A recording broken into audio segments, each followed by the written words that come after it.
The Battle of Guzów took place on July 6, 1607, at the village of Guzów in Szydłowiec County, Polish-Lithuanian Commonwealth. The confrontation was between the forces of the Zebrzydowski Rebellion against the Royalists supporting King Sigismund III Vasa, under the command of Polish Crown Hetman Stanisław Żółkiewski and the Lithuanian Hetman Karol Chodkiewicz. Conflict. The Zebrzydowski Rebellion was waged by a large number of Polish-Lithuanian nobles who had many grievances against the king, who, as of Sweden, concerned himself regaining his Swedish throne.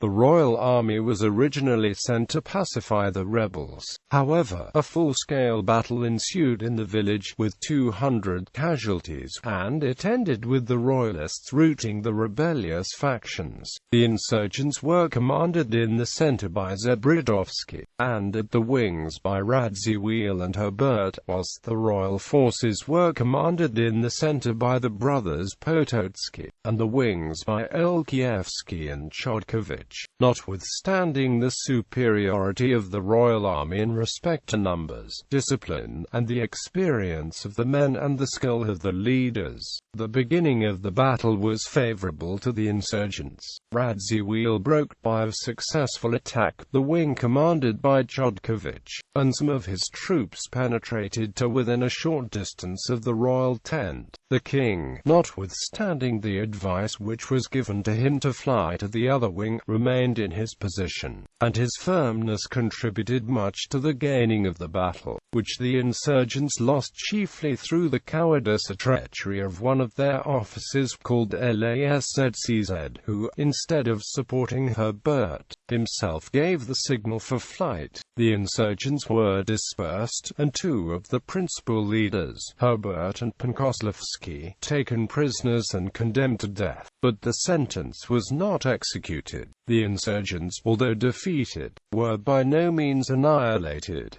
During the next 12 months new insurrections burst forth all over the country, and peace was only last resorted by the proclamation of a general amnesty, which punished nobody and decided nothing. The growing unwillingness of the Grand Hetman Żółkiewski to shed the blood of our brethren was the cause of this unsatisfactory solution. The helpless king was obliged to concur, and henceforth abandoned all his projects of constitutional reform. 2007 mention. A Polish politician resurrected this battle after 400 years. In a newspaper interview on March 16, 2007 with Rzeczpospolita, the opposition leader Jan Rokita, who was expected to win the September 25, 2005 Polish elections, said, "There has to be a Battle of Guzów and the nobles rising against the crown will be overcome. Those who are most sprightly in the approach to the insurrection will reject a statement of defeat for definitely a long time. However, some will gain some intelligence in the heads and pacification will come." In other words, the Battle of Guzów has to be repeated with the current government of President Lech Kaczynski defeating the opposition. The government will not accept that the position is wrong. However, in the long run, some of them will wise up and concede when none of the conservative plans are implemented.